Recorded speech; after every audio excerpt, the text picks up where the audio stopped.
Hello students, this is Dr. Amit Juneja, lecturer in economics, Shahid Balwinder Singh, Government Senior Secondary Smart School, Sabuana District, Fazilka। ਤਾਂ ਮੈਂ ਤੁਹਾਡੇ ਸਾਰਿਆਂ ਦਾ ਇਸ channel ਤੇ ਇਸ lecture ਦੇ ਵਿੱਚ ਸਵਾਗਤ ਕਰਦਾ। ਤਾਂ ਆਪਣਾ ਜੋ ਟੌਪਿਕ ਪਿਛਲੇ ਲੈਕਚਰ ਦੇ ਵਿੱਚ ਆਪਾਂ ਬੰਦ ਕੀਤਾ ਸੀ ਉਹ ਸੀ ਕੇਨਜ਼ ਦੇ ਮੁਤਾਬਿਕ ਕੁੱਲ ਮੰਗ ਦਾ ਪਤਾ ਲਗਾਉਣਾ। ਤਾਂ ਉਹਦੇ ਵਿੱਚ ਆਪਾਂ ਗੱਲ ਕੀਤੀ ਸੀ ਵੀ ਕੇਨਜ਼ ਕਹਿੰਦੇ ਆ ਵੀ ਜਿਹੜੀ ਕੁੱਲ ਮੰਗ ਹੈ ਉਹ ਉਪਭੋਗ ਮੰਗ ਤੇ ਨਿਵੇਸ਼ ਮੰਗ ਦਾ ਜੋੜ ਹੈ। मतलब अगर तुसी कुल मंग का पता लगाना है की करना पड़ेगा, ਤੁਹਾਨੂੰ ਪਹਿਲਾਂ ਉਪਭੋਗ ਦਾ ਪਤਾ ਲਗਾਉਣਾ ਪਏਗਾ, ਫਿਰ ਤੁਹਾਨੂੰ ਨਿਵੇਸ਼ ਦਾ ਪਤਾ ਲਗਾਉਣਾ ਪਏਗਾ, ਫਿਰ ਦੋਨਾਂ ਨੂੰ ਜੋੜਨਾ ਪਏਗਾ। ਜੋੜ ਕੇ ਫਿਰ ਤੁਹਾਨੂੰ ਕੁੱਲ ਮੰਗ ਦਾ ਆਨਸਰ ਜਿਹੜਾ ਹੈ ਉਹ ਮਿਲ ਜਾਏਗਾ। ਤਾਂ ਆਪਾਂ ਆਪਣੇ ਇਸ ਲੈਕਚਰ ਦੇ ਵਿੱਚ ਕੁੱਲ ਮੰਗ ਦਾ ਜਿਹੜਾ ਪਹਿਲਾ ਹਿੱਸਾ ਹੈ ਉਪਭੋਗ, ਆਪਾਂ ਉਸ ਉਪਭੋਗ ਬਾਰੇ ਜਿਹੜਾ ਹੈ ਉਹ ਪੜਾਂਗੇ। ਤਾਂ ਉਹਦੇ ਵਾਸਤੇ ਆਪਣਾ ਅੱਜ ਦਾ ਜਿਹੜਾ ਟੌਪਿਕ ਰਹੇਗਾ ਉਹ ਰਹੇਗਾ ਉਪਭੋਗ ਫਲਨ। ਹੁਣ ਉਪਭੋਗ ਫਲਨ ਦੋ ਸ਼ਬਦਾਂ ਤੋਂ ਮਿਲ ਕੇ ਬਣਿਆ ਹੈ, ਉਪਭੋਗ ਤੇ ਫਲਨ। ਸਭ ਤੋਂ ਪਹਿਲਾਂ ਤਾਂ ਆਪਾਂ ਇਹਨਾਂ ਦੋਨਾਂ ਨੂੰ ਵੱਖਰਾ ਵੱਖਰਾ ਕਰ ਦਿੰਦੇ ਆ। ਉਪਭੋਗ ਦਾ ਮੀਨਿੰਗ ਅਲੱਗ ਕਲੀਅਰ ਕਰਦੇ ਆ, ਫਲਨ ਦਾ ਮੀਨਿੰਗ ਅਲੱਗ ਕਲੀਅਰ ਕਰਦੇ ਆ। ਤਾਂ ਪਹਿਲੀ ਗੱਲ ਤਾਂ ਉਪਭੋਗ ਕੀ ਹੁੰਦਾ ਹੈ। ਦੇਖੋ ਮੈਂ ਹਮੇਸ਼ਾ ਤੋਂ ਆਦੇ ਲੈਕਚਰ ਦੇ ਵਿੱਚ ਇੱਕ ਗੱਲ ਕਹਿੰਦਾ ਆ ਰਿਹਾ ਕਿ ਉਪਭੋਗ ਦਾ ਮਤਲਬ ਚੀਜ਼ਾਂ ਨੂੰ ਖਾਣਾ ਨਹੀਂ ਹੁੰਦਾ। ਉਪਭੋਗ ਦਾ ਮਤਲਬ ਇਹ ਨਹੀਂ ਹੈ ਕਿ ਆਪਾਂ ਰੋਟੀ ਖਾ ਰਹੇ ਹਾਂ, ਪਾਣੀ ਪੀ ਰਹੇ ਹਾਂ ਜਾਂ ਕੋਈ ਮਿਠਾਈ ਖਾ ਰਹੇ ਹਾਂ, ਖਾਣਾ ਉਪਭੋਗ ਨਹੀਂ ਹੁੰਦਾ। ਉਪਭੋਗ ਦਾ ਮਤਲਬ ਹੁੰਦਾ ਹੈ ਚੀਜ਼ਾਂ ਨੂੰ ਵਰਤਣਾ। मतलब ਆਪਾਂ ਜਿੰਨੀਆਂ ਵੀ ਚੀਜ਼ਾਂ ਨੂੰ ਵਰਤਦੇ ਆ ਆਪਾਂ ਉਹਨਾਂ ਸਾਰੀਆਂ ਚੀਜ਼ਾਂ ਦਾ ਉਪਭੋਗ ਕਰਦੇ ਆ। ਜਿਵੇਂ ਅਗਰ ਮੈਂ ਕਹਾਂ ਕਿ ਅਗਰ ਮੈਂ ਇਸ ਟਾਈਮ ਦੀ ਗੱਲ ਕਰਾਂ ਤਾਂ ਇਸ ਟਾਈਮ ਇਸ ਕਮਰੇ ਦੇ ਵਿੱਚ ਲਾਈਟ ਚੱਲ ਰਹੀ ਹੈ ਤਾਂ ਮੈਂ ਲਾਈਟ ਦੀ ਵਰਤੋਂ ਕਰ ਰਿਹਾ, ਤਾਂ ਮੈਂ ਲਾਈਟ ਦਾ ਉਪਭੋਗ ਕਰਦਾ ਪਿਆ। ਆ ਬੋਰਡ ਵਰਤਦਾ ਪਿਆ, ਉਪਭੋਗ ਕਰਦਾ ਪਿਆ। ਸਪੈਕਸ ਲੱਗੀ ਹੈ, ਉਪਭੋਗ ਕਰਦਾ ਪਿਆ। ਸ਼ੂਜ਼ ਪਾਏ ਹੋਏ ਹੈ, ਉਪਭੋਗ ਕਰਦਾ ਪਿਆ। ਸ਼ਰਟ ਪਾਈ ਹੈ, ਉਪਭੋਗ ਕਰਦਾ ਪਿਆ। ਮਾਰਕਰ ਹੱਥ 'ਚ ਹੈ, ਵਰਤਦਾ ਪਿਆ, ਉਪਭੋਗ ਕਰਦਾ ਪਿਆ। ਤਾਂ ਉਪਭੋਗ ਕੀ ਹੈ? ਉਪਭੋਗ ਹੈ ਅਲੱਗ-ਅਲੱਗ ਚੀਜ਼ਾਂ ਨੂੰ ਵਰਤਣਾ। ਹੁਣ ਕੁਐਸਚਨ ਉੱਠਿਆ ਵੀ ਆਪਾਂ ਅਲੱਗ-ਅਲੱਗ ਚੀਜ਼ਾਂ ਨੂੰ ਕਿਉਂ ਵਰਤਦੇ ਆ? ਮੈਂ ਇਹ ਮਾਰਕਰ ਕਿਉਂ ਵਰਤਦਾ ਪਿਆ? ਕਿਉਂਕਿ ਮੈਨੂੰ ਪਤਾ ਹੈ ਜੇ ਮੇਰੇ ਕੋਲ ਇਹ ਮਾਰਕਰ ਨਾ ਹੋਇਆ ਤਾਂ ਮੈਂ ਬੋਰਡ ਤੇ ਲਿਖਾਂਗਾ ਕਿਵੇਂ? मतलब ਮਾਰਕਰ ਦੀ ਮੈਨੂੰ ਜ਼ਰੂਰਤ ਹੈ ਤਾਂ ਹੀ ਮਾਰਕਰ ਵਰਤਦਾ ਪਿਆ ਨਾ। ਤਾਂ ਆਪਾਂ ਜਿਹੜੀਆਂ ਵੀ ਚੀਜ਼ਾਂ ਦਾ ਉਪਭੋਗ ਕਰਦੇ ਆ ਉਹ ਇਸ ਕਰਕੇ ਕਰਦੇ ਆ ਕਿਉਂਕਿ ਆਪਾਂ ਨੂੰ ਉਹਨਾਂ ਚੀਜ਼ਾਂ ਦੀ ਲੋੜ ਹੁੰਦੀ ਹੈ। ਹੁਣ ਮੈਨੂੰ ਇਸ ਮਾਰਕਰ ਦੀ ਲੋੜ ਸੀ, ਮੈਂ ਇਸ ਮਾਰਕਰ ਨੂੰ ਵਰਤਿਆ, मतलब ਮੈਂ ਇਹਦਾ ਕੀ ਕੀਤਾ? ਉਪਭੋਗ ਕੀਤਾ। ਮੇਰੀ ਲੋੜ ਕੀ ਹੋ ਜਾਏਗੀ? ਪੂਰੀ ਹੋ ਜਾਏਗੀ। ਜੇ ਮੇਰੀ ਲੋੜ ਪੂਰੀ ਹੋਏਗੀ ਤਾਂ ਮੈਨੂੰ ਕੀ ਮਿਲੇਗਾ? ਸੰਤੁਸ਼ਟੀ ਮਿਲੇਗੀ। ਤਾਂ ਉਪਭੋਗ ਕਰਨ ਦੇ ਪਿੱਛੇ ਮੇਨ ਮਕਸਦ ਜਿਹੜਾ ਹੈ ਉਹ ਕੀ ਹੁੰਦਾ ਹੈ? ਸੰਤੁਸ਼ਟੀ ਲੈਣਾ। ਤਾਂ ਇਹ ਸੀ ਉਪਭੋਗ। ਹੁਣ ਆਉਂਦਾ ਹੈ ਫਲਨ। ਜਿਹੜਾ ਫਲਨ ਹੈ ਇਹਨੂੰ ਆਪਾਂ ਇੰਗਲਿਸ਼ ਵਿੱਚ ਕਹਿੰਦੇ ਆ ਫੰਕਸ਼ਨ।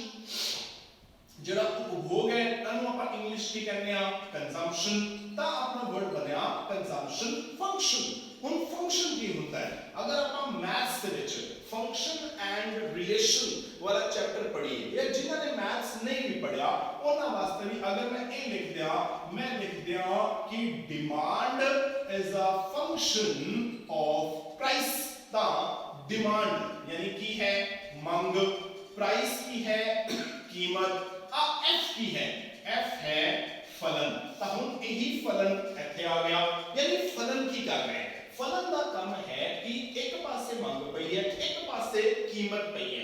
आ ਜਿਹੜਾ फलन है ਇਹ ਕੀ ਕਰ ਰਿਹਾ ਹੈ? ਇਹ ਇਹਨਾਂ ਦੋਨਾਂ ਦੇ ਵਿੱਚ ਸੰਬੰਧ ਦਿਖਾ ਰਿਹਾ ਹੈ ਵੀ ਜਿਹੜੀ ਕੀਮਤ ਹੈ ਉਹ ਕੀ ਹੈ? ਇੱਕ ਸੁਤੰਤਰ ਚਰ ਹੈ, ਮੰਗ ਜਿਹੜਾ ਹੈ ਇੱਕ ਨਿਰਭਰ ਚਰ ਹੈ। ਇਸ ਕਰਕੇ ਮੰਗ ਜਿਹੜੀ ਹੈ ਉਹ ਕੀ ਕਰਦੀ ਪਈ ਹੈ? ਕੀਮਤ ਦੇ ਉੱਪਰ ਨਿਰਭਰ ਕਰ ਰਹੀ ਹੈ। मतलब ਕਹਿੰਦਾ ਕੀ ਹੈ ਵੀ ਜੇ ਮੰਨ ਲਓ ਵੀ ਕਿਸੇ ਵਸਤੂ ਦੀ ਕੀਮਤ ਵੱਧ ਗਈ ਤਾਂ ਆਪਾਂ ਉਹਨੂੰ ਪਹਿਲਾਂ ਨਾਲੋਂ ਕੀ ਕਰਾਂਗੇ?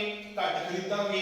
ਜੇ ਕਿਸੇ ਵਸਤੂ ਦੀ ਕੀਮਤ ਘਟ ਗਈ ਤਾਂ ਆਪਾਂ ਉਹਨੂੰ ਕੀ ਕਰਾਂਗੇ? ਪਹਿਲਾਂ ਨਾਲੋਂ ਜ਼ਿਆਦਾ ਖਰੀਦਾਂਗੇ। ਯਾਨੀ ਸੋਚੋ ਕਿ ਪਹਿਲਾ ਬਦਲਾਵ ਕਿੰਦੇ ਚ ਆ ਰਿਹਾ ਹੈ? ਪਹਿਲਾਂ ਕੀਮਤ ਵਿੱਚ ਬਦਲਾਵ ਆ ਰਿਹਾ ਹੈ। ਕੀਮਤ ਜ਼ਿਆਦਾ ਹੋਏਗੀ ਤਾਂ ਘੱਟ ਖਰੀਦਾਂਗਾ, ਕੀਮਤ ਘੱਟ ਹੋਏਗੀ ਤਾਂ ਜ਼ਿਆਦਾ ਖਰੀਦਾਂਗਾ।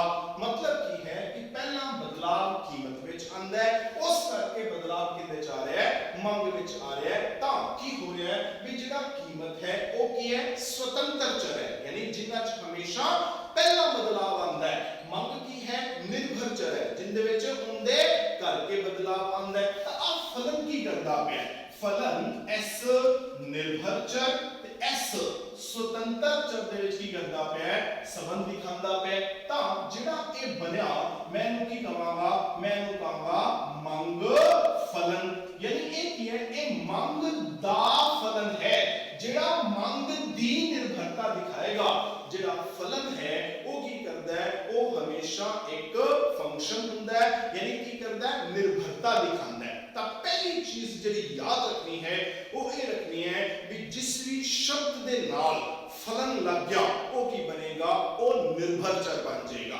ਯਾਨੀ ਆਪਾਂ ਨੇ ਕੀ ਕੀਤਾ ਮੰਗ ਦੇ ਨਾਲ ਫਲਨ ਲਗਾਇਆ ਮੰਗ ਕੀ ਬਣ ਗਿਆ ਨਿਰਭਰ ਚਰ ਬਣ ਗਿਆ ਜਿਹੜਾ ਕਿੰਨੇ ਤੇ ਨਿਰਭਰ ਕਰਦਾ ਹੈ ਕੀਮਤ ਤੇ ਨਿਰਭਰ ਕਰਦਾ ਹੈ ਤਾਂ ਕੀਮਤ ਕੀ ਹੋ ਗਿਆ स्वतंत्र चर हो गया अगर ਆਪਾਂ ਕਿਸੇ ਵੀ ਚਰ ਦਾ ਪਤਾ ਲਗਾਣਾ ਹੈ ਵੀ ਸੁਤੰਤਰ ਚਰ ਕਿਹੜਾ ਹੈ ਨਿਰਭਰ ਚਰ ਕਿਹੜਾ ਹੈ ਤਾਂ ਇਹ ਦੇਖੋ ਜਿੰਦੇ ਚ ਪਹਿਲਾ ਬਦਲਾਵ ਆਏਗਾ ਉਹ ਸੁਤੰਤਰ ਚਰ ਹੋਏਗਾ ਫਿਰ ਉਸ ਪਹਿਲਾ ਬਦਲਾਵ ਕਰਕੇ ਜਿੰਦੇ ਵਿੱਚ ਬਦਲਾਵ ਆਏਗਾ ਉਹ ਕੀ ਹੋਏਗਾ ਨਿਰਭਰ ਚਰ ਹੋਏਗਾ ਤਾਂ ਪਹਿਲਾ ਕੀ ਬਦਲੀ ਕੀਮਤ ਉਹਦੇ ਕਰਕੇ ਕੀ ਬਦਲੀ ਮੰਗ ਤਾਂ ਕੀਮਤ ਕੀ ਹੋ ਗਿਆ ਸੁਤੰਤਰ ਚਰ ਤੇ ਮੰਗ ਕੀ ਹੋਗੀ ਨਿਰਭਰ ਚਰ मतलब ਹੁਣ ਆਪਾਂ ਇਹਨੂੰ ਕੀ ਕਹਾਂਗੇ ਮੰਗ ਫਲਨ ਹੁਣ ਜਿਵੇਂ ਆਪਾਂ ਇੱਥੇ ਇਹ ਮੰਗ ਫਲਨ ਬਣਾਇਆ ਉੱਪਰ ਆਪਾਂ ਕੀ ਕੀਤਾ ਉਪਭੋਗ ਫਲਨ ਬਣਾਇਆ ਯਾਨੀ ਹੁਣ ਜਿਹੜਾ ਫਲਨ ਸ਼ਬਦ ਹੈ ਉਹ ਕਿੰਨਾ ਨਾਲ ਲੱਗ ਗਿਆ ਉਪਭੋਗ ਨਾਲ ਯਾਨੀ ਆਪਣਾ ਉਪਭੋਗ ਕੀ ਬਣ ਗਿਆ ਉਹ ਬਣ ਗਿਆ ਆਪਣਾ ਨਿਰਭਰ ਚਰ ਯਾਨੀ ਆਪਾਂ ਕਿੰਨੀਆਂ ਚੀਜ਼ਾਂ ਵਰਤਾਂਗੇ ਆਈ ਰਿਪੀਟ ਮਾਈ ਵਰਡਸ ਕਿ ਉਪਭੋਗ ਦਾ ਮਤਲਬ ਚੀਜ਼ਾਂ ਨੂੰ ਖਾਣਾ ਨਹੀਂ ਹੁੰਦਾ ਉਪਭੋਗ ਕੀ ਹੁੰਦਾ ਹੈ ਚੀਜ਼ਾਂ ਨੂੰ ਵਰਤਣਾ ਯਾਨੀ ਆਪਾਂ ਕਿੰਨੀਆਂ ਚੀਜ਼ਾਂ ਵਰਤਾਂਗੇ ਕਿੰਨਾ ਉਪਭੋਗ ਕਰਾਂਗੇ ਉਹ ਕੀ ਕਰਦਾ ਹੈ ਨਿਰਭਰ ਕਰਦਾ ਹੈ ਹੁਣ ਕਿੰਦੇ ਤੇ ਨਿਰਭਰ ਕਰਦਾ ਹੈ ਸੋਚੋ ਵੀ ਤੁਸੀਂ ਕਿੰਨੀਆਂ ਚੀਜ਼ਾਂ ਵਰਤੋਗੇ ਤੁਸੀਂ ਕਿੰਨੀਆਂ ਚੀਜ਼ਾਂ ਦਾ ਉਪਭੋਗ ਕਰੋਗੇ ਇਹ ਕਿਸ ਗੱਲ ਤੇ ਨਿਰਭਰ ਕਰਦਾ ਹੈ ਇਹ ਆਪਣੀ ਆਮਦਨ ਤੇ ਨਿਰਭਰ ਕਰਦਾ ਹੈ ਯਾਨੀ मैं अगर उपभोग नु C कह दिया फलन नु मैं F कह दिया तो मैं कहूंगा C जड़ा है उपभोग फलन है किंदा इनकम दा यानी ऐसे C की है मेरा उपभोग है F की है फलन है Y की है आमदन है यानी मेरा उपभोग फलन निर्भर करता है किंदे ऊपर मेरी आमदन के ऊपर ता केन्स कहता है भी जेड़ा उपभोग हुंदा है ना वो आमदन ते निर्भर करता है उपभोग मतलब आपा किनिया चीज़ां वरतदे पे आ हुन अगर मैं कोई चीज वरतदा पिया तो पहला बाजार जाके नु खरीदी होएगी ताई ता वरतदा पिया जे खरीदी है मतलब मांग कीती है यही गल केन्स ने कही सी वो कहंदा है परंपरावादी इस करके गलत ने वो कहंदे ने कीमत घट जाएगी तो मांग बढ़ जाएगी वो कहंदे मांग जेगी है ना वो जेगी है वो एक वस्तु दी मांग ता एक वस्तु दी कीमत ते निर्भर करती है पर पूरी दी पूरी अर्थव्यवस्था च काम नहीं चलदे अर्थव्यवस्था च की हुंदा है जदों मंदी हुंदी है ਤਾਂ ਲੋਕੀ ਮੰਗ ਘੱਟ ਕਰ ਰਹੇ ਹੁੰਦੇ ਨੇ ਹਾਲਾਂਕਿ ਉਹ ਕੀਮਤਾਂ ਵੀ ਘੱਟ ਹੁੰਦੀਆਂ ਨੇ ਤਾਂ ਕਿਉਂ ਮੰਗ ਘੱਟ ਕਰ ਰਹੇ ਹੁੰਦੇ ਨੇ ਕਿਉਂਕਿ ਉਹਨਾਂ ਦੀ ਆਮਦਨ ਘੱਟ ਹੁੰਦੀ ਹੈ ਮੰਦੀ ਚ ਯਾਨੀ ਜਿਹੜੇ ਪਰੰਪਰਾਵਾਦੀ ਸੀ ਉਹ ਕਹਿੰਦੇ ਸੀ ਕਿ ਮੰਗ ਕਿੰਦੇ ਤੇ ਨਿਰਭਰ ਕਰਦੀ ਹੈ ਕੀਮਤ ਪੱਧਰ ਤੇ ਕੇਂਸ ਕਹਿੰਦਾ ਉਪਭੋਗ ਵੀ ਕੀ ਹੈ ਉਹ ਇੱਕ ਤਰ੍ਹਾਂ ਦੀ ਮੰਗ ਹੈ ਉਹ ਕਿੰਦੇ ਤੇ ਨਿਰਭਰ ਕਰਦੀ ਹੈ ਆਮਦਨ ਤੇ ਤਾਂ ਕੇਂਸ ਦੇ ਮੁਤਾਬਿਕ ਉਪਭੋਗ ਕਿੰਦਾ ਫਲਨ ਹੈ ਆਮਦਨ ਦਾ ਫਲਨ ਹੈ ਤੇ ਹੁਣ ਦੇਖੋ उपभोग फलन है किस चीज का आमदन का पहला कौन बदलेगा आमदन बदलेगी जे आमदन पहला बदलेगी तो आमदन की बन जाएगी स्वतंत्र चर बन जाएगी हुन उपभोग अपनी आमदन ते निर्भर करता है तो उपभोग की बन जाएगा निर्भर चर बन जाएगा यानी उपभोग जड़ा है वो निर्भर करेगा किसके ऊपर अपनी आमदन के ऊपर यानी अगर अपनी आमदन पहला नालों बढ़ गई पैसे अपने को लागे पहला नालों ज्यादा ਆਪਾਂ ਕੀ ਕਰਾਂਗੇ ਪਹਿਲਾਂ ਨਾਲੋਂ ਚੀਜ਼ਾਂ ਵੀ ਵਰਤਾਂਗੇ ਜ਼ਿਆਦਾ ਜੇ ਪੈਸੇ ਹੋਗੇ ਪਹਿਲਾਂ ਨਾਲੋਂ ਘੱਟ ਤਾਂ ਫਿਰ ਚੀਜ਼ਾਂ ਵੀ ਖਰੀਦਾਂਗੇ ਪਹਿਲਾਂ ਨਾਲੋਂ ਘੱਟ ਮਤਲਬ ਕੀ ਹੋਇਆ ਕੇਂਸ ਕਹਿੰਦਾ ਕਿ ਉਪਭੋਗ ਤੇ ਆਮਦਨ ਦਾ ਕੀ ਹੁੰਦਾ ਹੈ ਆਪਸ ਦੇ ਵਿੱਚ ਸਿੱਧਾ ਸੰਬੰਧ ਹੁੰਦਾ ਹੈ ਮਤਲਬ ਅਗਰ ਤੁਹਾਡੀ ਆਮਦਨ ਵਧੀ ਤਾਂ ਤੁਹਾਡਾ ਉਪਭੋਗ ਵੀ ਵਧਿਆ ਤੇ ਜੇ ਤੁਹਾਡੀ आमदन घटी ता ਤੁਹਾਡਾ उपभोग भी घटिया ठीक है ता आमदन ते उपभोग ਦਾ ਸਿੱਧਾ ਸੰਬੰਧ ਹੁੰਦਾ ਹੈ ਪਰ ਨਾਲ ਦੇ ਨਾਲ ਕੇਂਸ ਇੱਕ ਗੱਲ ਹੋਰ ਕਹਿ ਜਾਂਦਾ ਹੈ ਉਹ ਕਹਿੰਦਾ ਹੈ ਕਿ ਆਮਦਨ ਤੇ ਉਪਭੋਗ ਦਾ ਸਿੱਧਾ ਸੰਬੰਧ ਤਾਂ ਹੈਗਾ ਪਰ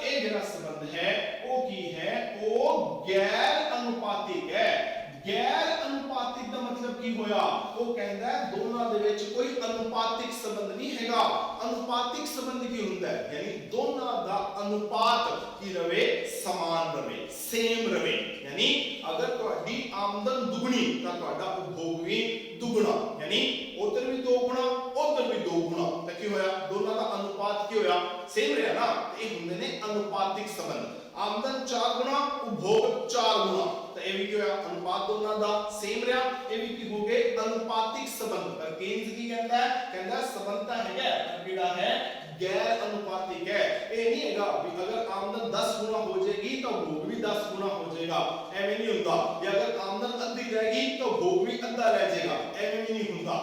ਕੇਨਜ਼ ਕਹਿੰਦਾ ਜਿਵੇਂ ਜਿਵੇਂ ਆਪਣੀ ਆਮਦਨ ਵੱਧਦੀ ਹੈ, ਠੀਕ ਹੈ ਜੀ, ਪੈਸੇ ਆਪਣੇ ਕੋਲ ਜ਼ਿਆਦਾ ਆਉਂਦੇ ਨੇ ਤਾਂ ਆਪਾਂ ਪਹਿਲਾਂ ਨਾਲੋਂ ਉਪਭੋਗ ਜ਼ਿਆਦਾ ਕਰਦੇ ਹਾਂ। मतलब ਉਹਨੇ ਕਿਹਾ ਸੰਬੰਧ ਕੀ ਹੈ? ਸਿੱਧਾ ਹੈ। ਆਮਦਨ ਵਧੇਗੀ ਤਾਂ ਉਪਭੋਗ ਵੀ ਵਧੇਗਾ। ਪਰ ਇਹ ਨਹੀਂ ਹੋਏਗਾ ਵੀ ਜਿੰਨੀ ਆਮਦਨ ਵਧੀ ਹੈ ਉਪਭੋਗ ਉਨਾ ਹੀ ਵੱਧ ਜਾਏਗਾ, ਨਹੀਂ। ਕਿਉਂਕਿ ਜਿਵੇਂ ਜਿਵੇਂ ਆਪਣੀ ਆਮਦਨ ਵਧਦੀ ਹੈ ਆਪਣਾ ਉਪਭੋਗ ਵਧਦਾ ਹੈ, ਹੌਲੀ ਹੌਲੀ ਕੀ ਹੁੰਦਾ ਹੈ? ਆਪਣੀਆਂ ਜ਼ਰੂਰਤਾਂ ਪੂਰੀਆਂ ਹੋਣੀਆਂ ਸ਼ੁਰੂ ਹੋ ਜਾਂਦੀਆਂ ਨੇ। ਫਿਰ ਆਪਾਂ ਕੀ ਕਰਦੇ ਹਾਂ? ਅਗਰ ਆਮਦਨ ਵਧੇਗੀ ਵੀ ਤਾਂ ਆਪਾਂ ਉਹਨਾਂ ਖਰਚਾ ਨਹੀਂ ਕਰਾਂਗੇ, ਬਲਕਿ ਆਪਾਂ ਥੋੜੇ ਬਹੁਤੇ ਬਚਾਣੇ ਸ਼ੁਰੂ ਕਰ ਦੇਵਾਂਗੇ। यानी केन्स कहता है कि जे आमदन बढ़ेगी तो उपभोग भी बढ़ेगा, पर ओना नहीं बढ़ेगा जिन्नी की आमदन बढ़ी सी। ए ना होवे ਤੁਹਾਡੀ ਆਮਦਨ ਸੋਚੋ 100 ਗੁਣਾ ਹੋਗੀ ਪਹਿਲਾਂ ਨਾਲੋਂ, ਤਾਂ ਮਤਲਬ ਇਹ ਥੋੜੀ ਹੈ ਵੀ ਜਿੰਨੀਆਂ ਚੀਜ਼ਾਂ ਤੁਸੀਂ ਪਹਿਲਾਂ ਵਰਤਦੇ ਪਏ ਸੀ ਹੁਣ ਤੁਸੀਂ ਉਹ ਤੋਂ 100 ਗੁਣਾ ਜ਼ਿਆਦਾ ਚੀਜ਼ਾਂ ਵਰਤਣੀਆਂ ਸ਼ੁਰੂ ਕਰ ਦਿਓਗੇ, ਐ ਨਹੀਂ ਹੋਣਾ। ਆਮਦਨ ਵਧੇਗਾ उपभोग ਵਧੇਗਾ, ਬਿਲਕੁਲ ਠੀਕ ਹੈ, ਪਰ ਜਿੰਨੀ ਆਮਦਨ ਵਧੇਗੀ उपभोग ओना नहीं ਵਧੇਗਾ ਬਲਕਿ ਉਸ ਤੋਂ ਘੱਟ ਵਧੇਗਾ, ਕਿਉਂਕਿ ਜਿੰਨੀ ਆਮਦਨ ਵਧੇਗੀ ਸਾਰੇ ਪੈਸੇ ਦੀ ਵਰਤੋਂ, ਸਾਰੇ ਪੈਸੇ ਨੂੰ ਖਰਚਾ ਨਹੀਂ ਕਰਾਂਗੇ, ਥੋੜੇ ਬਹੁਤੇ ਬਚਾਵਾਂਗੇ ਵੀ। ਐਵੇਂ ਕੇਸ ਕਹਿੰਦਾ ਜੇ ਆਮਦਨ ਘਟੀ ਤਾਂ उपभोग घटेगा, मतलब जे आमदन रहेगी पहले नालों घट ਤਾਂ ਚੀਜ਼ਾਂ ਵਰਤੋਗੇ ਪਹਿਲਾਂ ਨਾਲੋਂ ਘੱਟ। ਪਰ ਇਹਦਾ ਮਤਲਬ ਇਹ ਨਹੀਂ ਹੈਗਾ ਵੀ ਜੇ ਮੰਨ ਲਓ ਤੁਹਾਡੀ ਆਮਦਨ ਜਿਹੜੀ ਹੈ ਉਹ ਅੱਧੀ ਰਹੇਗੀ ਤਾਂ ਤੁਹਾਡਾ ਉਪਭੋਗ ਵੀ ਅੱਧਾ ਰਹਿ ਜਾਏਗਾ। ਕਿਉਂ? ਕਿਉਂਕਿ ਕਈ ਚੀਜ਼ਾਂ ਐਸੀਆਂ ਹੁੰਦੀਆਂ ਨੇ ਜਿਨ੍ਹਾਂ ਦੀ ਵਰਤੋਂ ਆਪਾਂ ਕਰਨੀ ਹੀ ਹੁੰਦੀ ਹੈ, ਉਹਨਾਂ ਚੀਜ਼ਾਂ ਤੋਂ ਬਿਨਾਂ ਅਸੀਂ ਰਹਿ ਨਹੀਂ ਸਕਦੇ। ਆਮਦਨ ਭਾਵੇਂ ਜਿੰਨੀ ਮਰਜ਼ੀ ਘੱਟ ਹੋ ਜਾਵੇ ਉਹ ਚੀਜ਼ਾਂ ਤਾਂ ਵਰਤਣੀਆਂ ਹੀ ਵਰਤਣੀਆਂ ਨੇ, ਉਹਦੇ ਵਾਸਤੇ ਭਾਵੇਂ ਉਧਾਰ ਲੈਣਾ ਪਵੇ, ਭਾਵੇਂ ਸਾਨੂੰ ਪੁਰਾਣੀਆਂ ਬਚਤਾਂ ਚੋਂ ਪੈਸੇ ਕੱਢਣੇ ਪੈਣ, ਭਾਵੇਂ ਜੋ ਮਰਜ਼ੀ ਕਰਨਾ ਪਵੇ। ਆਪਣੀ ਆਮਦਨ ਜੇ ਬਹੁਤ ਜ਼ਿਆਦਾ ਘਟ ਜਾਏਗੀ ਇਹਦਾ ਮਤਲਬ ਇਹ ਨਹੀਂ ਹੈਗਾ ਵੀ ਆਪਣਾ ਉਪਭੋਗ ਉਨਾ ਹੀ ਘਟ ਜਾਏਗਾ। मतलब आमदन घटेगी तो उपभोग घटेगा, पर ओना नहीं घटेगा जिन्नी की आमदन घटी सी, बल्कि उस तो घट घटेगा। हुन दो चीज़ां जड़ियां ने केन्स दे उपभोग फलन दे विच याद रखन वालियां ने। पहली चीज वो कहंदा है भी उपभोग ते आमदन दोनों का की होता है? सीधा संबंध होता है। आमदन बढ़ेगी उपभोग बढ़ेगा, आमदन घटेगी उपभोग घटेगा, संबंध सीधा है। पर जिन्नी आमदन बढ़ेगी उपभोग ओना नहीं बढ़ेगा बल्कि उस तो घट बढ़ेगा। जिन्नी आमदन घटेगी उपभोग घटेगा जरूर पर ओना नहीं घटेगा बल्कि उस तो घट घटेगा। मतलब आमदन ते उपभोग दा जेड़ा अनुपात है वो सेम नहीं रहेगा, तो संबंध जेड़ा है वो की है वो गैर अनुपातिक है। ये है उपभोग फलन। हम परिभाषा पे आ जाओ। हम उपभोग फलन की कर रहे हैं, है ना? उपभोग फलन जेड़ा है वो उपभोग ते आमदन दा की कर रहे हैं? संबंध दिखा रहे हैं। केड़ा संबंध दिखा रहे हैं? फलनात्मक संबंध दिखा रहे हैं, क्योंकि फलन वर्ड यूज किया है। तो उपभोग फलन की करता है?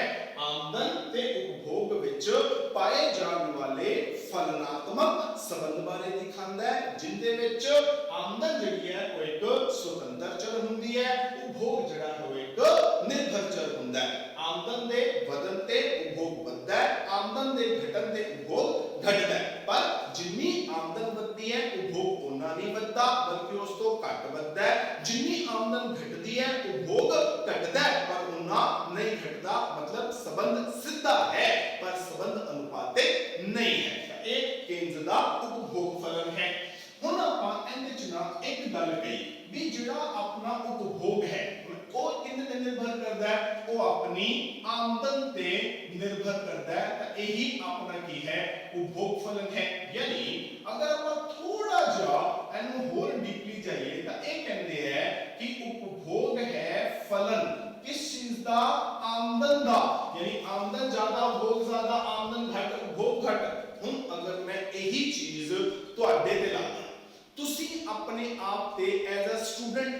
ਨੂੰ ਲਗਾ ਕੇ ਦੇਖੋ ਵੀ ਤੁਹਾਡੀ ਆਮਦਨ ਕਿੰਨੀ ਹੈ, ਤੁਸੀਂ ਕਿੰਨੇ ਪੈਸੇ ਕਮਾਉਂਦੇ ਹੋ, ਤਾਂ ਆਨਸਰ ਕੀ ਆਏਗਾ? ਜ਼ੀਰੋ। ਕਿਉਂ? ਕਿਉਂਕਿ ਤੁਸੀਂ ਤਾਂ ਸਟੂਡੈਂਟ ਹੋ, ਤੁਸੀਂ ਤਾਂ ਪੜ੍ਹਦੇ ਹੋ, ਤੁਸੀਂ ਕਿਹੜੀ ਆਮਦਨ ਕਮਾਉਂਦੇ ਹੋ? ਯਾਨੀ ਤੁਹਾਡੀ ਆਮਦਨ ਕਿੰਨੀ ਹੈ? ਜ਼ੀਰੋ। ਤੁਹਾਡੀ ਆਮਦਨ ਜ਼ੀਰੋ ਹੈ। ਹੁਣ ਸੋਚੋ ਕਿ ਮੈਂ ਇਹ ਕਹਾਂ ਵੀ ਜੇ ਤੁਹਾਡੀ ਜਿਹੜੀ ਉਪਭੋਗ ਹੈ ਉਹ ਤੁਹਾਡੀ ਆਮਦਨ ਤੇ ਨਿਰਭਰ ਕਰਦਾ ਹੈ, ਇਹ ਕਹਿੰਦੇ ਆ ਨਾ ਵੀ ਉਪਭੋਗ ਨਿਰਭਰ ਕਰਦਾ ਹੈ ਆਮਦਨ ਤੇ, ਤੁਹਾਡੀ ਆਮਦਨ ਜ਼ੀਰੋ ਹੈ, ਇਹਦਾ ਮਤਲਬ ਤੁਹਾਡਾ ਉਪਭੋਗ ਕਿੰਨਾ ਹੋਣਾ ਚਾਹੀਦਾ? ਜ਼ੀਰੋ। ਪਰ ਤੁਹਾਡਾ ਉਪਭੋਗ ਜ਼ੀਰੋ ਥੋੜੀ ਹੈ। ਤੁਸੀਂ ਸਕੂਲ 'ਚ ਬੈਠੇ ਹੋ, ਯੂਨੀਫਾਰਮ ਪਾਈ ਹੋਈ ਹੈ, ਤੁਹਾਡੇ ਕੋਲ ਬੈਗ ਹੈ, ਬੁక్స్ ਨੇ, ਕਾਪੀਆਂ ਨੇ, ਪੈਨ ਨੇ, ਸਵੇਰੇ ਨਾਸ਼ਤਾ ਕਰਕੇ ਆਏ ਹੋਵੋਗੇ, ਦੁਪਹਿਰ ਲੰਚ ਕਰੋਗੇ, ਉਸ ਤੋਂ ਬਾਅਦ ਰਾਤ ਨੂੰ ਖਾਣਾ ਖਾਓਗੇ, ਹੋਰ ਟੀਵੀ ਦੇਖੋਗੇ, बढ़िया सा मोबाइल यूज करोगे, बढ़िया सारी चीज़ां वरत रहे हो, ਤਾਂ ਇਹ ਸਾਰੀਆਂ ਚੀਜ਼ਾਂ ਦਾ ਤੁਸੀਂ ਕੀ ਕਰ ਰਹੇ ਹੋ? ਉਪਭੋਗ ਕਰ ਰਹੇ ਹੋ। ਹਾਲਾਂਕਿ ਤੁਹਾਡੀ ਆਮਦਨ ਜ਼ੀਰੋ ਹੈ। ਇਹਦਾ ਮਤਲਬ ਕੀ ਹੋਇਆ? ਉਹ ਕਹਿੰਦੇ ਆ ਵੀ ਆਮਦਨ ਤੇ ਉਪਭੋਗ ਦਾ ਸਿੱਧਾ ਸੰਬੰਧ ਹੈਗਾ, ਪਰ ਇਹਦਾ ਮਤਲਬ ਇਹ ਨਹੀਂ ਹੈਗਾ ਵੀ ਅਗਰ ਆਮਦਨ ਜ਼ੀਰੋ ਹੋ ਜਾਏਗੀ ਤਾਂ ਉਪਭੋਗ ਵੀ ਜ਼ੀਰੋ ਹੋ ਜਾਏਗਾ। ਇਹ ਕਿਵੇਂ ਪੋਸੀਬਲ ਹੈ ਵੀ ਅਗਰ ਮੰਨ ਲਓ ਇੱਕ ਬੰਦੇ ਦੀ ਆਮਦਨ ਜ਼ੀਰੋ ਹੈ ਤਾਂ ਕੋਈ ਚੀਜ਼ਾਂ ਵਰਤੇਗਾ ਹੀ ਨਹੀਂ, ਭਾਵੇਂ ਉਹਨੂੰ ਜਾ ਕੇ ਲੰਗਰ 'ਚ ਬਹਿ ਕੇ ਫ੍ਰੀ 'ਚ ਰੋਟੀ ਕਿਉਂ ਨਾ ਖਾਣੀ ਪਵੇ, ਭਾਵੇਂ ਉਹਨੂੰ ਕਿਸੇ ਕੋਲ ਮੰਗ ਕੇ ਕੱਪੜੇ ਕਿਉਂ ਨਾ ਪਾਣੇ ਪੈਣ, ਭਾਵੇਂ ਉਹਨੂੰ ਕਿਸੇ ਕੋਲ ਮੰਗ ਕੇ ਕੋਈ ਚਾਦਰ ਲੈ ਕੇ ਸੜਕ ਦੇ ਕਿਨਾਰੇ ਕਿਉਂ ਨਾ ਸੋਣਾ ਪਵੇ, ਉਹ ਕਿਸੇ ਨਾ ਕਿਸੇ ਚੀਜ਼ ਦਾ ਉਪਭੋਗਤਾ ਕਰੇਗਾ ਹੀ ਕਰੇਗਾ, ਨਹੀਂ ਤਾਂ ਮਰ ਜਾਏਗਾ। यानी आमदन दे जीरो होने ते भी उपभोग जीरो नहीं हुंदा। तीसरी चीज, पहली चीज केड़ी सिखाई, आमदन बढ़ेगी उपभोग बढ़ेगा पर उतना नहीं बढ़ेगा। दूसरी चीज, आमदन घटेगी उपभोग घटेगा पर उतना नहीं घटेगा।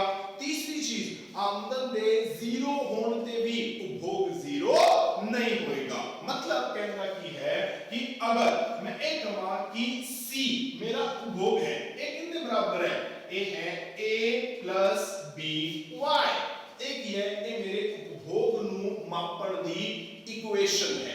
ਹੁਣ ਆਪਾਂ ਇਸ ਇਕੁਏਸ਼ਨ ਨੂੰ ਬੜੀ ਡਿਟੇਲ ਦੇ ਵਿੱਚ ਪੜਾਂਗੇ, ਸਿਰਫ ਇੱਥੇ ਮੈਂ ਤੁਹਾਨੂੰ ਜਸਟ ਇੱਕ ਆਈਡੀਆ ਦੇਣਾ ਕਿ ਇਹ ਕੀ ਚੀਜ਼ ਹੈ।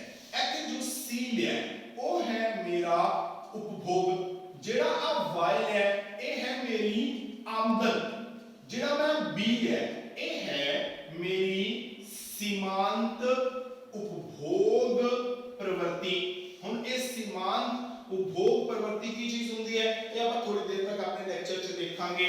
ਇਹ ਕੀ ਹੈ, ਇਹ ਹੈ ਮੇਰਾ न्यूनतम पद्धर ਦਾ उपभोग। न्यूनतम पद्धर ਦਾ उपभोग, ਇਹ ਜੋ उपभोग ਜਿਹੜਾ ਮੈਂ ਕਰਨਾ ਹੀ ਕਰਨਾ ਹੈ। ਹੁਣ ਸੋਚੋ अगर मैं कहा कि ए, मान लो मैं कहना कि रोज मैं 100 रुपए का उपभोक्ता करना ही करना है, जे मैंने रोज दिया 100 रुपए दिया चीज़ां नहीं मिलिया मैं तो मर जाऊंगा, ता मेरा मिनिमम पद्धर उपभोक्ता कितना हो गया 100। बी है मेरी सीमांत उपभोग प्रवृत्ति। सीमांत उपभोग प्रवृत्ति की ਹੁੰਦਾ ਹੈ, ਆਪਾਂ ਡਿਟੇਲ ਚ ਗੱਲ ਕਰਾਂਗੇ। ਜਸਟ ਇੱਕ ਆਈਡੀਆ ਲੈ ਲਓ, ਇਹ ਹੈ ਵੀ ਜੇ ਤੁਹਾਡੀ ਆਮਦਨ ਬਦਲਦੀ ਹੈ ਤਾਂ ਤੁਹਾਡਾ ਉਪਭੋਗ ਕਿੰਨਾ ਬਦਲਦਾ ਹੈ।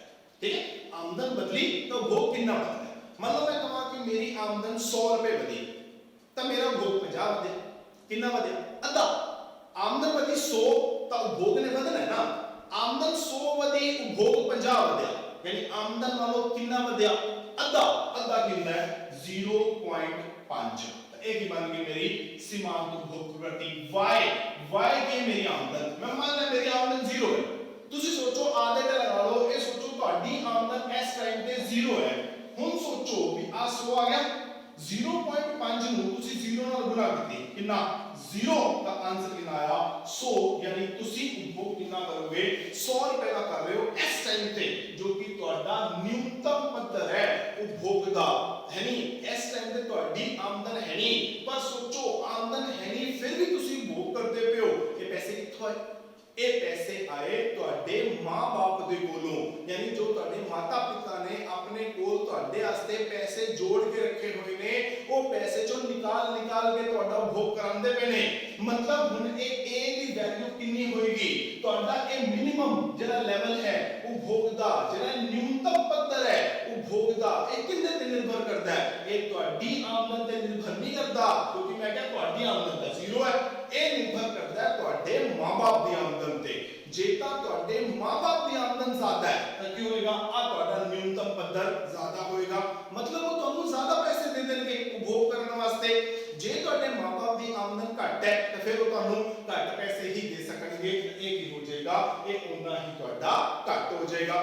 ਹੁਣ ਸੋਚੋ ਤੁਸੀਂ ਥੋੜਾ ਵੱਡੇ ਹੋ ਗਏ, ਕੰਮ ਕਰਨਾ ਸ਼ੁਰੂ ਕਰਤਾ ਤਾਂ ਕੀ ਹੋਇਆ, ਹੁਣ ਸ਼ੁਰੂਆਤ ਦੇ ਵਿੱਚ ਕੀ ਸੀ 100 ਰੁਪਏ ਤੁਹਾਡਾ ਮਿਨੀਮਮ ਪੱਧਰ ਸੀ, ਮਤਲਬ ਇਹ ਉਹ ਪੱਧਰ ਹੈ ਜੋ ਤੁਹਾਡੇ ਜ਼ਿੰਦਾ ਰਹਿਣ ਵਾਸਤੇ ਜ਼ਰੂਰੀ ਹੈ, ਇਸ ਤੋਂ ਬਿਨਾ ਤੁਸੀਂ ਮਰ ਜਾਓਗੇ। ਤਾਂ ਆਪਣੀ ਸੀਮਾਂਤ ਭੋਗ ਪ੍ਰਵਰਤੀ ਕਿੰਨੀ ਸੀ 0.5, ਤੁਹਾਡੀ ਆਮਦਨ ਕਿੰਨੀ ਸੀ 0, ਆ 0 ਹੋ ਗਿਆ, ਤੁਸੀਂ ਭੋਗ ਕਿੰਨਾ ਕਰੋਗੇ 100 ਰੁਪਏ ਦਾ। ਮੰਨ ਲਓ ਤੁਸੀਂ ਥੋੜੇ ਵੱਡੇ ਹੋ ਗਏ, ਹੁਣ ਤੁਸੀਂ ਕੰਮ ਕਰਨਾ ਸ਼ੁਰੂ ਕਰਤਾ ਤਾਂ ਮਿਨੀਮਮ ਪੱਧਰ ਤਾਂ ਉਨਾ ਹੀ ਰਹੇਗਾ ਨਾ, मतलब जिंदा रहने वास्ते ਆਪਾਂ ਨੂੰ ਉਹਨੀਆਂ ਕੋਈ ਰੋਟੀਆਂ ਦੀ, ਉਹਨੇ ਕੋਈ ਪਾਣੀ ਦੀ, ਉਹਨੇ ਕੋਈ ਦੁੱਧ, ਉਹਨੇ ਕੋਈ ਚਾਹ ਦੀ ਲੋੜ ਹੁੰਦੀ ਹੈ, ਉਹਨੇ ਕੋਈ ਕੱਪੜਿਆਂ ਦੀ ਲੋੜ ਹੁੰਦੀ ਹੈ, ਉਹ ਤਾਂ ਬਰਾਬਰ ਹੀ ਰਹਿੰਦੀ ਹੈ। ਤਾਂ 100 ਰੁਪਏ ਹਾਲੇ ਵੀ ਤੁਹਾਡਾ ਮਿਨੀਮਮ ਪੱਧਰ ਹੈ। ਤੁਹਾਡੀ ਸੀਮਾਂਤ ਭੋਗ ਪ੍ਰਵਰਤੀ ਹਾਲੇ ਵੀ 0.5 ਹੈ, ਇਹ ਆਪਾਂ ਮੰਨ ਕੇ ਚੱਲ ਰਹੇ ਹਾਂ। मतलब ਜੇ ਹਾਲੇ ਵੀ ਜਿੰਨੀ ਤੁਹਾਡੀ ਆਮਦਨ ਹੋਏਗੀ ਤੁਸੀਂ ਅੱਧਾ ਖਾਓਗੇ, ਇੱਥੇ ਤੁਹਾਡੀ ਆਮਦਨ ਹੀ ਨਹੀਂ ਹੈਗੀ ਸੀ ਤਾਂ ਅੱਧਾ ਕਿੱਥੋਂ ਖਾਓਗੇ, ਤਾਂ ਕੀ ਹੋਏਗਾ ਮਿਨੀਮਮ ਹੀ ਆਏਗਾ। ਨਹੀਂ, ਹੁਣ ਸੋਚੋ ਕੱਲ ਨੂੰ ਤੁਹਾਡੀ 10,000 ਰੁਪਏ ਤਨਖਾਹ ਹੋ ਜਾਂਦੀ ਹੈ ਕਿਸੇ ਕੰਮ ਤੋਂ, ਤਾਂ 100 ਤੁਹਾਡਾ ਮਿਨੀਮਮ ਪੱਧਰ ਹੋ ਗਿਆ। ਜਿੰਨੀ ਤੁਹਾਡੀ ਆਮਦਨ ਵਧੀ, ਤੁਸੀਂ ਕਿਹਾ ਅੱਧਾ ਖਾਵਾਂਗਾ, ਅੱਧਾ ਖਾਵਾਂਗਾ ਮਤਲਬ ਕਿੰਨਾ 5000, ਤਾਂ ਤੁਸੀਂ ਭੋਗ ਕਿੰਨਾ ਕਰੋਗੇ 5100 ਦਾ।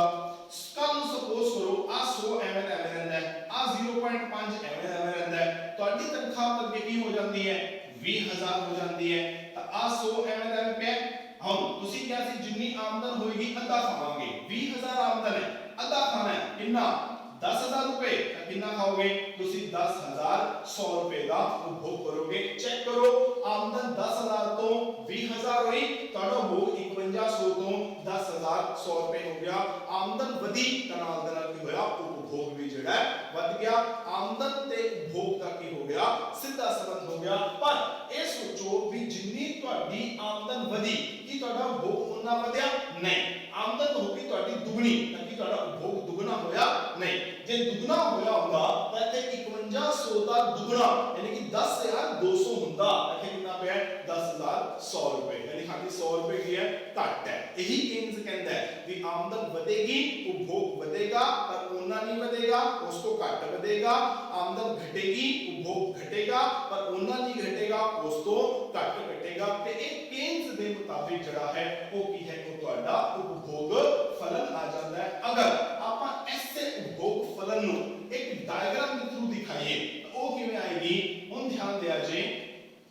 ਆਪਾਂ ਇਸ ਸਾਈਡ ਤੇ ਜਿਹੜਾ ਆਪਣਾ y ਐਕਸਿਸ ਹੈ ਉੱਥੇ ਆਪਾਂ ਲੈ ਰਹੇ ਹਾਂ ਤੁਹਾਡਾ ਉਪਭੋਗ ਖਰਚ, ਠੀਕ ਹੈ, ਜਿੰਨਾ ਤੁਸੀਂ ਉਪਭੋਗ ਕਰੋਗੇ। ਇੱਧਰ ਮੈਂ ਲੈ ਰਿਹਾ ਤੁਹਾਡੀ ਆਮਦਨ ਕਿੰਨੀ ਹੈ। ਹੁਣ ਸੋਚੋ ਮੈਂ ਇਸ ਪੁਆਇੰਟ ਤੇ ਬੈਠਾ 0 ਪੁਆਇੰਟ ਤੇ, ਤਾਂ 0 ਪੁਆਇੰਟ ਤੇ ਮੇਰੀ ਆਮਦਨ ਕਿੰਨੀ ਹੈ 0, क्यों? क्योंकि मैं x एक्सिस वाले पास से आमदन मापी है, मैं x एक्सिस वाले पास से जा ही नहीं रहा, मतलब मेरी आमदन कितनी होगी 0। अगर मेरी आमदन 0 है, होने मैं ਤੁਹਾਡੇ ਸੇ ਡਾਇਗਰਾਮ ਬਣਾਉਂਦਾ ਪਿਆ, ਜੇ ਆਮਦਨ ਤੁਹਾਡੀ 0 ਹੈ ਇਸ ਟਾਈਮ ਤੇ ਤੁਸੀਂ +2 ਚ ਪੜ ਰਹੇ ਹੋ, ਤੁਹਾਡੀ ਆਮਦਨ 0 ਹੈ ਪਰ ਤੁਹਾਡਾ ਭੋਗ 0 ਨਹੀਂ ਹੈਗਾ। मतलब ਇਹ ਨਹੀਂ ਹੈਗਾ ਵੀ ਅਗਰ ਆਪਾਂ x एक्सिस वाले पास से नहीं तुरे ਤਾਂ ਆਪਾਂ y वाले पास से भी नहीं तुरना। y ਤੇ ਕੀ ਹੈ, ਉਪਭੋਗ ਲਿਆ, ਉਪਭੋਗ 0 ਨਹੀਂ ਹੋ ਸਕਦਾ, ਕੋਈ ਨਾ ਕੋਈ ਚੀਜ਼ਾਂ ਤਾਂ ਵਰਤਣੀਆਂ ਹੀ ਪੈਣਗੀਆਂ। मतलब ਆ ਤੁਹਾਡਾ ਕੀ ਆ ਗਿਆ, ਇਹ ਆ ਗਿਆ। मतलब ਜੇ ਤੁਹਾਡੀ ਆਮਦਨ 0 ਹੈ ਤਾਂ ਵੀ ਤੁਸੀਂ ਕਿੰਨਾ ਉਪਭੋਗ ਕਰ ਰਹੇ ਹੋ, ਉਹ a ਦਾ ਉਪਭੋਗ ਕਰਦੇ ਪਏ ਹੋ। ਇਹ ਉਹ a ਕੀ ਚੀਜ਼ ਹੈ, ਇਹ ਤੁਹਾਡਾ ਉਪਭੋਗ ਦਾ ਨਿਊਨਤਮ ਪੱਧਰ ਹੈ ਜਿਹੜਾ ਆਪਾਂ ਹੁਣੇ ਪਿਛਲੀ ਐਗਜ਼ਾਮਪਲ ਚ ਕਿੰਨਾ ਮੰਨਿਆ ਸੀ 100 ਰੁਪਏ, ਤਾਂ ਇਹ ਤੁਹਾਡਾ ਨਿਊਨਤਮ ਆ ਗਿਆ। ਉਸ ਤੋਂ ਬਾਅਦ ਕੀ ਹੋਏਗਾ, ਆ ਬਨੇਗੀ ਤੁਹਾਡੀ ਉਪਭੋਗ ਦੀ ਵਕਰ। ਯਾਨੀ ਹੁਣ ਸੋਚੋ ਕੱਲ ਨੂੰ ਤੁਹਾਡੀ ਆਮਦਨ ਹੋਗੀ ਮੰਨ ਲਓ y, ਤਾਂ ਤੁਸੀਂ ਉਪਭੋਗ ਕਿੰਨਾ ਕਰੋਗੇ c। ਆਮਦਨ ਤੁਹਾਡੀ ਵੱਧ ਕੇ y1 ਹੋਗੀ ਤਾਂ ਇਸ ਪਾਸੇ ਮਾਪਾ ਤਾਂ ਤੁਹਾਡਾ ਉਪਭੋਗ ਵੀ ਕਿੰਨਾ ਹੋ ਗਿਆ c1। ਆਮਦਨ ਵੱਧ ਕੇ ਤੁਹਾਡੀ y2 ਹੋਗੀ ਤਾਂ ਤੁਹਾਡਾ ਉਪਭੋਗ ਵੀ ਕਿੰਨਾ ਹੋ ਗਿਆ c2। ਆਮਦਨ ਵੱਧ ਕੇ ਤੁਹਾਡੀ y3 ਹੋਗੀ, ਉਪਭੋਗ ਵੀ ਕਿੰਨਾ ਹੋ ਗਿਆ c3। यानी एक न्यूनतम पद्धर उपभोग ਦਾ ਉਹ ਤਾਂ ਕਰਨਾ ਹੀ ਕਰਨਾ ਹੈ। ਉਸ ਤੋਂ ਬਾਅਦ ਕੀ ਹੋਏਗਾ, ਜਿਵੇਂ ਜਿਵੇਂ ਤੁਹਾਡੀ ਆਮਦਨ ਵਧੇਗੀ ਉਵੇਂ ਉਵੇਂ ਤੁਹਾਡਾ ਉਪਭੋਗ ਵੀ ਕੀ ਹੋਏਗਾ ਵਧੇਗਾ। ਯਾਨੀ ਆਮਦਨ ਤੇ ਉਪਭੋਗ ਦੇ ਵਿੱਚ ਕੀ ਪਾਇਆ ਜਾਏਗਾ, ਸਿੱਧਾ ਸੰਬੰਧ ਜਿਹੜਾ ਹੈ ਉਹ ਪਾਇਆ ਜਾਏਗਾ। ਗੱਲ ਸਮਝ ਲੱਗੀ ਜੀ। ਤਾਂ ਇਹ ਸੀ ਆਪਣੇ ਕੋਲ ਉਪਭੋਗ ਫਲਨ। ਉਪਭੋਗ ਫਲਨ ਨੂੰ ਆਪਾਂ ਡਾਇਗਰਾਮ ਦੇ ਥਰੂ ਜਿਹੜਾ ਹੈ ਉਹ ਦਿਖਾਤਾ। ਯਾਨੀ अब आप सोचिए कि अगर आप किसी भी चीज की डायग्राम बनाते हैं तब मतलब बिना टेबल बनाए आप डायग्राम किਵੇਂ बना ली मतलब ਆਪਾਂ ਨੂੰ ਕੀ ਕਰਨਾ ਪਏਗਾ ਟੇਬਲ ਬਣਾਉਣਾ ਪਏਗਾ ਠੀਕ ਹੈ ਉਹਨੂੰ ਟੇਬਲ ਬਣਾਉਣਾ ਹੈ ਤਾਂ ਉਹਨੂੰ ਆਪਾਂ ਕੀ ਨਾਮ ਦੇਾਂਗੇ ਉਹਨੂੰ ਆਪਾਂ ਨਾਮ ਦੇਾਂਗੇ ਉਪਭੋਗ ਤਾਲਿਕਾ ਤਾਲਿਕਾ ਕੀ ਹੋ ਗਿਆ ਟੇਬਲ ਟੇਬਲ ਕਿਸ ਚੀਜ਼ ਦਾ ਬਣਾ ਰਹੇ ਆ ਉਪਭੋਗ ਦਾ ਅਗਰ ਆਪਾਂ ਉਪਭੋਗ ਦਾ टेबल बना रहा तो ਵਿੱਚ उपभोक्ता होएगा ही होएगा सोच के देखो उपभोग ਦਾ ਟੇਬਲ ਬਣਾਉਂਦੇ ਪਿਆ ਤੇ उपभोग ਹੀ ਨਾ ਹੋਏ ਤਾਂ ਫਿਰ ਟੇਬਲ ਕਿਸ ਚੀਜ਼ ਦਾ ਤਾਂ उपभोग ਦੀ ਤਾਲਿਕਾ ਹੈ उपभोग ਦਾ ਟੇਬਲ ਹੈ ਤਾਂ उपभोक्ता ਹੋਏਗਾ ਹੀ ਹੋਏਗਾ ਹੁਣ ਖਾਲੀ उपभोग ਦਾ ਟੇਬਲ ਕਿਵੇਂ ਬਣਾਵਾਂ ਨਾਲ ਇੱਕ ਚੀਜ਼ ਹੋਰ ਵੀ ਲੈਣੀ ਪਏਗੀ ਤਾਂ ਹੁਣ ਹੋਰ ਚੀਜ਼ ਕਿਹੜੀ ਲਵਾਂਗਾ ਉਹ ਲਾਂਗਾ ਜਿੰਦੇ ਤੇ उपभोग ਨਿਰਭਰ ਕਰਦਾ ਹੈ ਤਾਂ उपभोग ਕਿਹਦੇ ਤੇ ਨਿਰਭਰ ਕਰਦਾ ਹੈ ਆਮਦਨ ਤੇ ਤਾਂ ਮੈਂ ਇੱਥੇ ਲੈ ਲਈ ਆਮਦਨ ਤਾਂ ਆਪਾਂ ਇਹਨਾਂ ਦੋਨਾਂ ਦਾ ਜਿਹੜਾ ਟੇਬਲ ਬਣਾ ਲਈਏ ਹੁਣ ਸੋਚੋ ਸ਼ੁਰੂਆਤ ਵਿੱਚ ਮੇਰੀ ਆਮਦਨ 0 ਹੈ ਹੀ ਨਹੀਂ ਤੁਹਾਡੀ ਤਾਂ ਤੁਸੀਂ ਕੀ ਕਰ ਰਹੇ ਹੋ 10 ਰੁਪਏ ਦਾ ਉਪਭੋਗ ਕਰ ਰਹੇ ਹੋ ਤਾਂ ਇਹ ਕੀ ਹੋ ਗਿਆ 10 ਰੁਪਏ ਇਹ ਹੋ ਗਿਆ ਤੁਹਾਡਾ ਨਿਊਨਤਮ ਪੱਧਰ ਦਾ ਉਪਭੋਗ ਉਹ ਭੋਗ ਜੋ ਤੁਸੀਂ ਕਰਨਾ ਹੀ ਕਰਨਾ ਹੈ ਜਿੰਦੇ ਬਿਨਾ ਤੁਸੀਂ ਰਹਿ ਨਹੀਂ ਸਕਦੇ ਠੀਕ ਹੋ ਗਿਆ ਫਿਰ ਕੱਲ ਤੁਹਾਡੀ ਆਮਦਨ 10 ਰੁਪਏ ਹੋਗੀ ਤੁਸੀਂ ਕਿਆ मैं ਹੁਣ 15 ਦਾ ਭੋਗ ਕਰਾਂਗਾ ਆਮਦਨ ਤੁਹਾਡੀ 20 ਹੋਗੀ 30 ਹੋਗੀ 40 ਹੋਗੀ ਤੁਸੀਂ ਭੋਗ ਇੱਥੇ 20 ਦਾ 25 ਦਾ 30 ਦਾ ਹੁਣ ਦੇਖੋ ਜਿਵੇਂ ਜਿਵੇਂ ਤੁਹਾਡੀ ਆਮਦਨ ਵਧ ਰਹੀ ਹੈ ਉਵੇਂ ਉਵੇਂ ਤੁਹਾਡਾ ਉਪਭੋਗ ਵਧ ਰਿਹਾ ਪਹਿਲੀ ਗੱਲ ਸੰਬੰਧ ਸਥਾਪਿਤ ਹੋ ਗਿਆ ਆਮਦਨ ਵਧੀ ਉਪਭੋਗ ਵਧਿਆ ਸਿੱਧਾ ਸੰਬੰਧ ਹੋ ਗਿਆ ਪਰ ਆਮਦਨ ਕਿੰਨੀ ਵਧੀ 10 ਉਪਭੋਗ ਕਿੰਨਾ ਵਧਿਆ 5 आमदन कितनी बढ़ी 10 उपभोग कितना बढ़ा 5 आमदन 10 उपभोग 5 आमदन 10 उपभोग 5 मतलब जितनी आमदन बढ़ रही है उपभोग ओना नहीं बढ़ रहा बल्कि उस तो घट बढ़ रहा है यही केस कहता सी हो गया यानी हुन एक टेबल बनया किंदा उपभोग दा जेड़ा की कर रहा है जेड़ा आमदन ते उपभोग विच जेड़ा संबंध है ओनु दिखा रहा है ता उपभोग तालिका की चीज है ਤਾਂ ਅਗਰ ਆਪਾਂ ਦੀ ਪਰਿਭਾਸ਼ਾ ਦੇਣੀ ਹੋਵੇ ਤਾਂ ਮੈਂ ਕਹਾਂਗਾ ਕਿ ਉਪਭੋਗ ਤਾਲਿਕਾ ਤੋਂ ਭਾਵ ਇੱਕ ਅਜਿਹੀ ਤਾਲਿਕਾ ਤੋਂ ਹੈ ਜੋ ਕੀ ਕਰਦੀ ਹੈ ਆਮਦਨ ਦੇ ਵੱਖ ਵੱਖ ਪੱਧਰਾਂ ਤੇ उपभोग दे वख वख पद्धरां नू दर्शाउंदी है यानी हुन देखो ध्यान नाल सोचो आपा क्या भी आपा एक टेबल बनाया उपभोग दा ठीक है हुन उपभोक्ता होएगा ही होएगा हुन उपभोग किते ते निर्भर करता है आमदन ते हुन जिवें जिवें आमदन दा पद्धर जेड़ा है वो बदलेगा हुन उपभोग निर्भर कर रहा है आमदन ते आमदन बदल रही है तो भोग ਨੂੰ ਕੀ ਕਰਨਾ ਪਏਗਾ ਬਦਲਣਾ ਪਏਗਾ ਕੋਈ ਆਪਾਂ ਪਰਿਭਾਸ਼ਾ ਚ ਲਿਖਿਆ ਹੈ ਕੀ ਕਰ ਰਹੀ ਹੈ ਇੱਕ ਅਜਿਹਾ ਟੇਬਲ ਹੈ ਜੋ ਕੀ ਕਰਦਾ ਹੈ ਆਮਦਨ ਦੇ ਵੱਖ-ਵੱਖ ਪੱਧਰ मतलब आमदन का पद्धर अलग-अलग है मतलब आमदन की हो रही है बदल रही है उनके मुताबिक की करेगा उपभोग दे ਵੱਖ-ਵੱਖ पद्धर दिखाएगा मतलब जे आमदन बदलेगी तो उनके नाल अपना उपभोग भी जेड़ा है वो बदलेगा ਇਹਨੂੰ ਆਪਾਂ ਕੀ ਕਹਾਂਗੇ ਇਹਨੂੰ ਕਹਾਂਗੇ उपभोग तालिका भी कह सकते हो ਇਹਨੂੰ ਤੁਸੀਂ उपभोग सूची भी कह सकते हो या ਤੁਸੀਂ ਇਹਨੂੰ कंजम्पशन टेबल भी जेड़ा है वो कह सकते हो ठीक हो गया ਹੁਣ ਇਹਦੇ ਤੋਂ ਹੀ ਆਪਣਾ ਅਗਲਾ ਕੁਐਸਚਨ ਜਿਹੜਾ ਹੈ ਉਹ ਪੈਦਾ ਹੁੰਦਾ ਹੈ ਹੁਣ ਸੋਚੋ ਕਿ ਮੈਂ ਇੱਥੇ 0 ਆਮਦਨ ਤੇ 10 ਦਾ ਭੋਗ ਕਰਦਾ ਪਿਆ ਸੀ ਇਹ ਮੰਨ ਲਓ ਮੈਂ ਠੀਕ ਹੈ ਅਗਰ ਮੰਨ ਲਓ ਕੋਈ ਹੋਰ ਬੰਦਾ ਹੁੰਦਾ ਆ ਪਹਿਲਾ ਬੰਦਾ ਹੈ ਅਗਰ ਮੰਨ ਲਓ ਕੋਈ ਇੱਕ ਦੂਜਾ ਬੰਦਾ ਵੀ ਹੁੰਦਾ ਉਹ ਕਹਿੰਦਾ ਮੇਰੀ ਆਮਦਨ 0 ਹੈ ਨਾ ਮੈਂ ਤਾਂ 15 ਦਾ ਭੋਗ ਕਰਾਂਗਾ ਮੇਰੀ ਆਮਦਨ 10 ਵਧੇਗੀ ਨਾ ਤਾਂ ਤੂੰ ਭੋਗ ਵਧਾਇਆ 5 ਦਾ ਮੈਂ ਵਧਾਵਾਂਗਾ 8 ਦਾ ਤਾਂ ਮੈਂ ਤਾਂ 23 ਦਾ ਕਰਾਂਗਾ फिर मेरी 10 आमदन बढ़ेगी मैं फिर 8 का भोग बढ़ाऊंगा 31 करांगा फिर 10 आमदन बढ़ेगी मैं फिर 8 का भोग बढ़ाऊंगा 39 करांगा फिर 10 आमदन बढ़ेगी मैं फिर 8 का भोग बढ़ाऊंगा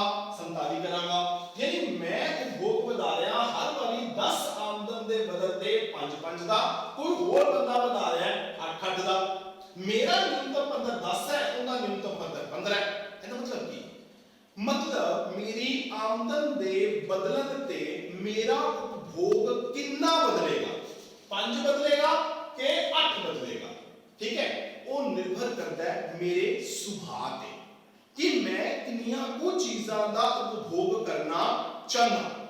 मैं ਹੁਣ जिन्नियां ज्यादा चीज़ां ਦਾ उपभोग करना चाहता होवांगा ਉਹਨਾਂ ਮੈਨੂੰ खर्चा ज्यादा करना पड़ेगा। जिन्ना मैं चीज़ां ਦਾ घੱਟ उपभोग करना चाहता होवांगा ਉਹਨਾਂ खर्चा घट करांगा। यानी ਜਿਹੜੀ उपभोग तालिका है ये की करती है, ये अपनी उपभोग प्रवृत्ति ਨੂੰ भी दिखाती है। प्रवृत्ति मतलब टेंडेंसी, टेंडेंसी मतलब सुभाव, ये अपने उपभोग का सुभाव ही दिखाती है भी जे ਤੁਹਾਡੀ आमदन बदलती है तो उनके मुताबिक ਤੁਹਾਡਾ उपभोग के प्रति सुभाव ਜਿਹੜਾ है वो किस तरह का रहेगा।